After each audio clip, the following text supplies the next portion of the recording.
Hi, it's Maria from Still Dreaming Homestead. Glad to be back with you again this evening. We're continuing to read in our book, On the Shores of Silver Lake by Laura Ingalls Wilder.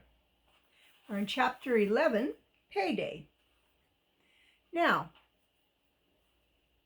if your parents have a job, they have a payday. And one day when you have a job, you'll have a payday. Or maybe you're like a grandma or grandpa and you used to have a payday. And we all looked forward to those, I'll tell you. 2 weeks had gone by now, and Pa worked every evening after supper in his little office at the back of the store.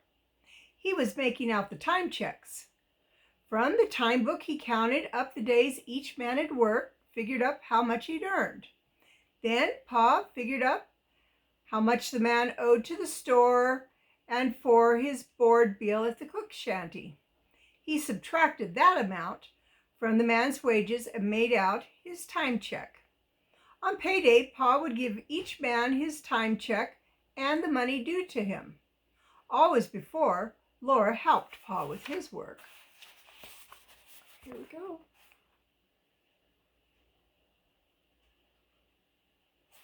Looks like the men are in line.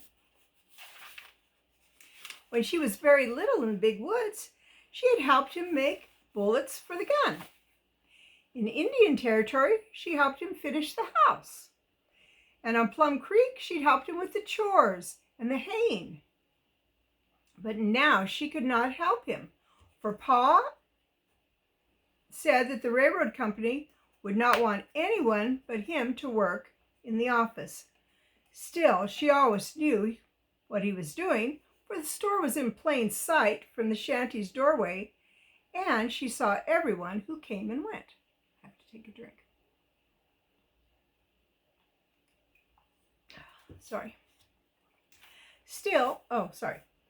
One morning she saw a fast team come dashing up to the store's door, and a man in fine clothes got out quickly from the buggy and hurried into the store.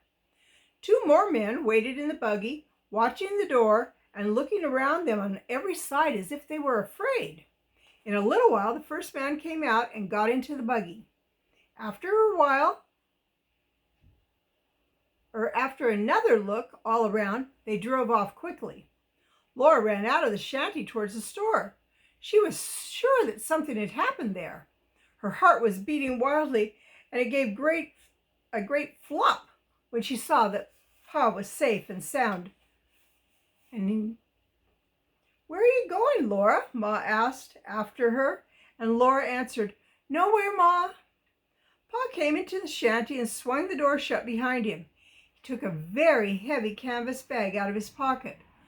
"I want you to take care of this, Carolyn," he said. "It's the men's pay. Anybody that tried to steal it would come to the office." "I'll take care of it, Charles," said Ma. She wrapped the bag in a clean cloth and worked it deep into the open sack of flour. Nobody will ever think of looking for it there. "Did that man bring it?" Laura asked. "Yes, he was the paymaster," said Pa. "Those men with him were afraid," Laura said. "Oh, I wouldn't say that. They were only guarding the paymaster to keep him from being robbed." Pa said, "He's carrying a good many thousands of dollars in cash to pay to all the men in the camps, and somebody might try to get it. But those men had guns enough on them and in the buggy. They had no need to be afraid." As Pa went back to the store, Laura saw the handle of his revolver. It's a gun that can go in a holster in his hip pocket. She knew that he was not afraid, and she looked at his rifle over the door and his shotgun standing in the corner. Ma could use those guns. There was no fear that robbers would get that money. That night, Laura woke up often, and often she heard Pa stirring too in the bunk on the other side of the curtain. The night seemed darker and full of strange sounds because the money was in the flour sack. But no one would think of looking for it there, and no one did. Early in the morning, Pa took it to the store. This was Payday. After breakfast, all the men gathered around the store. That was the picture that you saw. And one by one, they went inside. One by one, they came out again and stood in little groups talking. They would not work that day because it was payday. At supper, Pa said he must go back to the office again. Some of the men don't seem to understand why they're getting only 2 weeks' pay, he said. Why don't they get paid for the whole month? Laura asked him. Well, you see, Laura, it takes time to make out all those time checks and send it in, and then the paymaster has to bring out the money. I'm paying the men for the wages up to the 15th of this month, and in another 2 weeks, I'll pay them up to now. Some of them can't get it through their thick heads that they've got to wait 2 weeks for their pay. They want to be paid right up to yesterday. Don't fret about it, Charles, said Ma. You can't expect them to understand how business is handled. And they don't blame you, do they, Pa? Said Mary. That's the worst of it, Mary. I don't know, Pa answered. Anyway, I've got some bookwork to do back at the office. The supper dishes were soon washed, and Ma sat rocking Grace to sleep with Carrie snuggled beside her. Laura sat beside Mary in the doorway, watching the light fade from the waters of the lake. She was seeing it out loud for Mary. The last light is shining pale in the middle of the smooth lake. All around it, the water is dusky where the ducks slept, and the land is black beyond that. The stars are beginning to twinkle in the gray sky. Pa has lit his lamp. It shines out yellow from the back of the black stove. Ma, she cried, there's a big crowd of men, look! The men were crowding around the store. They did not say anything, and there was not even any sound of their feet on the grass. Only the dark mass of men was growing larger very fast. Ma rose quickly and laid Grace on the bed. Then she came and looked out over Laura's head and Mary's. She spoke softly, come inside, girls. When they obeyed her, she shut the door, all but a crack. She was still looking out through that crack. Mary sat in the chair with Carrie, but Laura peeped under Ma's arm. The crowd was close around the store. 2 men went up to the store and pounded on the door. The crowd was quiet. The whole dusky twilight was quiet for a moment. Then the man pounded again, and one of them yelled, "Open the door, Ingles!" The door opened, and there in the lamplight stood Pa. He shut the door behind him, and the 2 men who'd knocked stepped backward into the crowd. Pa took a step with his hands in his pockets. "Well, boys, what is it?" he asked quietly. A voice came from the crowd. "We want our pay." Other voices shouted, "Our full pay. Come across with that 2 weeks' pay you kept back. We're going to get our pay. You'll have it in 2 weeks from now, just as soon as I get your time checks made out," said Pa. The voices shouted again, "We want it now. Quit stalling. We're going to have it now." "I can't pay you now, boys," Pa said. "I won't have the money to pay you until the paymaster comes again." "Open up the store," someone yelled. Then the whole crowd yelled, "That's it. That's good enough. Open the store. Open that store." "No, boys, I won't do that," Pa said coolly. "Come in tomorrow morning and I'll let each man have all the good he wants on his account. Open up that store or we'll open it for you," came a shout. A growl rumbled from the crowd. The whole mass of men moved in towards Pa as if that growl moved them.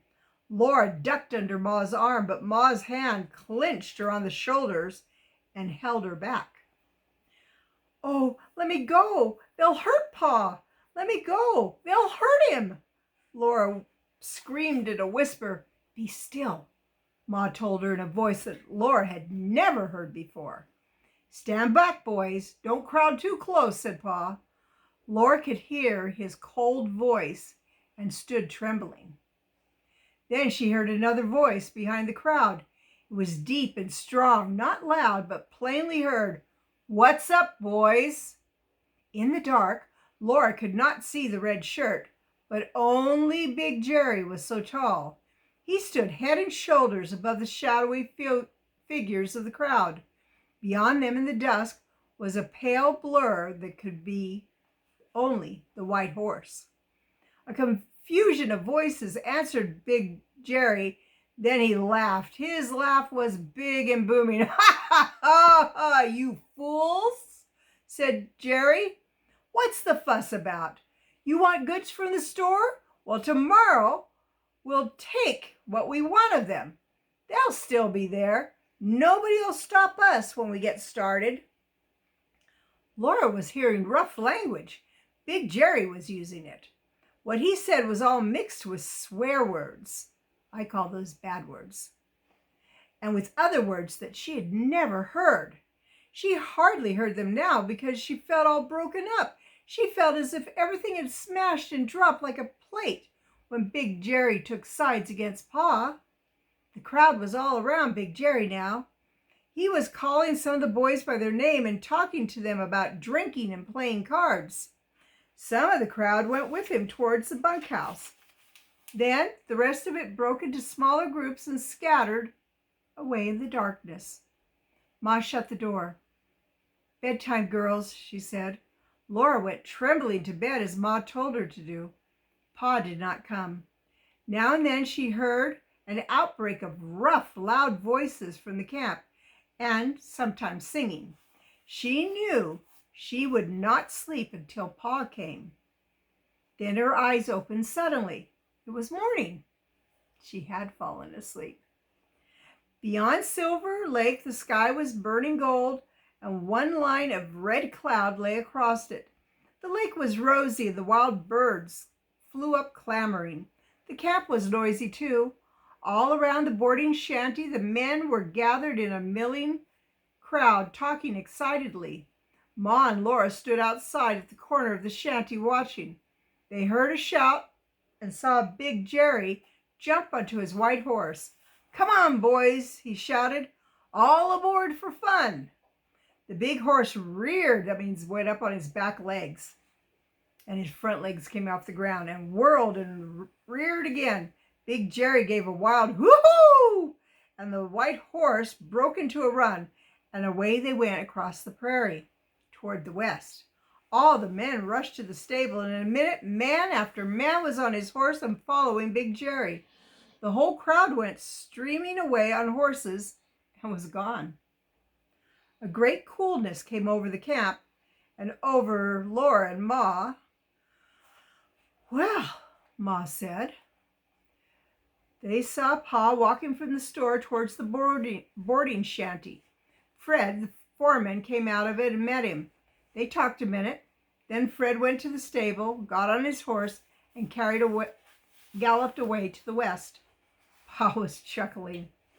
Ma said she did not know what was so funny about it. "That Big Jerry," Pa's laugh rang out. "By gun, if he didn't lead them all the way to do their devilment somewhere else." "Where?" Ma asked sharply. Pa was sober then. "There's a riot at Stimbin's camp. Everybody's flocking there for all the camps. You're right, Carolyn, it's no laughing matter." All day the camp was quiet. Laura and Mary did not go for their walk. There was no telling what might be happening at Stimbin's camp, nor what dangerous crowd would come back. Ma's eyes were anxious, that means worried, all day, and her lips were tight. And now and then she sighed without even knowing it. After dark, the men came. They rode into camp more quietly than they left. They ate supper in the boarding shanty, and then they went to bed in the bunkhouse. Laura and Mary were still awake when Pa came late from the store. They lay in their bunk and heard Pa and Ma talking beyond the lamp-lit curtain. "Nothing to worry about now, Carolyn," Pa said. They're tired out and everything's quiet. He yawned and sat down to take off his boots. What did they do, Charles? Was anybody hurt?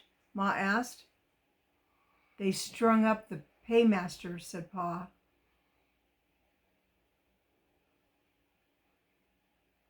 That means they hung him by his neck, and that would kill him. And one man was hurt bad. They put him in a lumber wagon and started back east to find him a doctor. Don't get so upset, Carolyn. We better thank our stars we got off so easily. It's all over now. I don't get upset till it's over, said Ma. Her voice was shaking. Come here, said Pa. Laura knew now that Ma was sitting on Pa's knee. There, I know you don't, he said to her. Never mind, Carolyn. The grading's pretty nearly done. These camps will be closing down and gone before long, and next summer we'll be settled on our homestead. When are you going to pick it out? Said Ma. Quick as the camps close. I don't have a minute away from the store until then, said Pa. You know that. Yes, I know, Charles. What did they do about the men that killed the paymaster? They didn't kill him, Pa said. It was this way. Ha, I'm surprised. You see, it's the same at Stembin's campus here. The office is a lean-to at the back of the store. It has one door into the store, and that's all. The paymaster stayed in the office with the money and kept the door locked. He paid the men through a little opening beside the door. Stembik's got over 350 men drawing pay there, and they wanted their pay up to now just like they wanted their pay up to now here. When they got paid only to the 15th, they started to act ugly. Most of them wear guns, and they were in the store threatening to shoot up the place unless they got their full pay. In the melee, a couple of men got to quarreling, and one of them hit the other over the head with the weight of the scales. He dropped like a struck ox, and then they dragged him out into the air. They couldn't bring him back to his senses. So the crowd started out with a rope after the man that hit him. They trailed him easy enough into the slough, and then they couldn't find him in the high grass. They threshed around looking for him, though that slaw grass is taller than their heads, till I guess they'd ruined any trail at all that he'd left. They kept hunting for him till past noon, and lucky for him, they didn't find him. When they got back to the store, the door was locked. They couldn't get in. Somebody had loaded the hurt man onto the wagon and headed back east to find a doctor. By this time, the men were piling into the place from all the other camps. They ate everything they could get a hold of in the boarding shanty, and most of them were drinking. Now they mean alcohol, which makes people do things that they might not do if they were sober. It's not a good thing. They kept pounding on the store door and yelling to the paymaster to open up and pay them, but nobody answered. A crowd of near 1,000 drunken men is an ugly thing to deal with. Somebody caught sight of the rope and shouted, "Hang the paymaster!" The whole crowd took it up and kept yelling, "Hang him! Hang him!" A couple of men got on top of the lean-to roof and tore a hole in the shingles. They left the end of the rope dangling over the edge of the roof, and the crowd grabbed hold of it. The two fellers dropped down onto the paymaster and got that noose around his neck. Stop, Charles. The girls are awake, said Ma. Posh, there's nothing to it, Pa said. They hauled him up once or twice, pulled him up.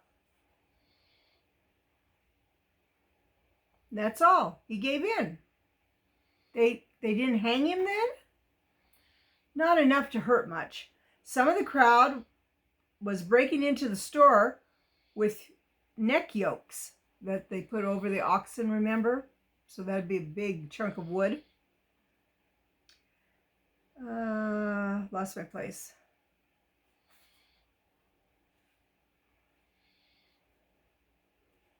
Neck yolks, the storekeeper opened it. One of the fellows in the office cut the rope and let the paymaster down and opened the pay window. And the paymaster paid every man what he claimed was due him. A good many men from the other camps crowded in and drew pay too. There wasn't anybody bothering with time checks. Shame on him, Laura cried out. Pa drew back the curtain. What did he do for it? I wouldn't, she went on. Before Pa and Ma could say a word, there she was, sitting up on her knees in bed, her fists clenched. You wouldn't what? Said Pa. Pay them. They couldn't make me. They didn't make you. That mob was bigger than ours, and the paymaster didn't have Big Jerry to help him, said Pa. But you wouldn't have, Pa, Laura said. Shh, Ma hushed them. You'll wake Grace. I'm thankful the paymaster was sensible. Better a live dog than a dead lion. Oh, no, Ma, you don't mean that, Laura whispered. Anyway, discretion is the better part of valor. You girls go to sleep, Ma murmured. Please, Ma, Mary whispered. How could he pay them? Where did he get the money when he'd already paid out all he had? That's so. Where did he? Ma asked. From the store.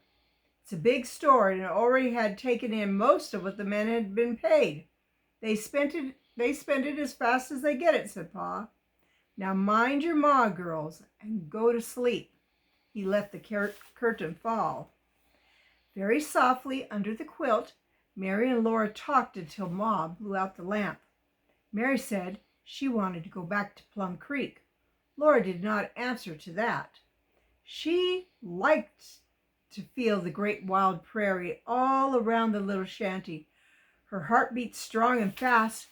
She could hear in her mind again the savage sound of the men's growl and Pa's cold voice saying, "Don't crowd too close." And she remembered the sweating men and the sweating horses moving strongly through the clouds of dust, building the railroad with a song. She did not ever want to go back to Plum Creek. And that's the end of that chapter. It's really a shame when people don't understand things and try to force their way.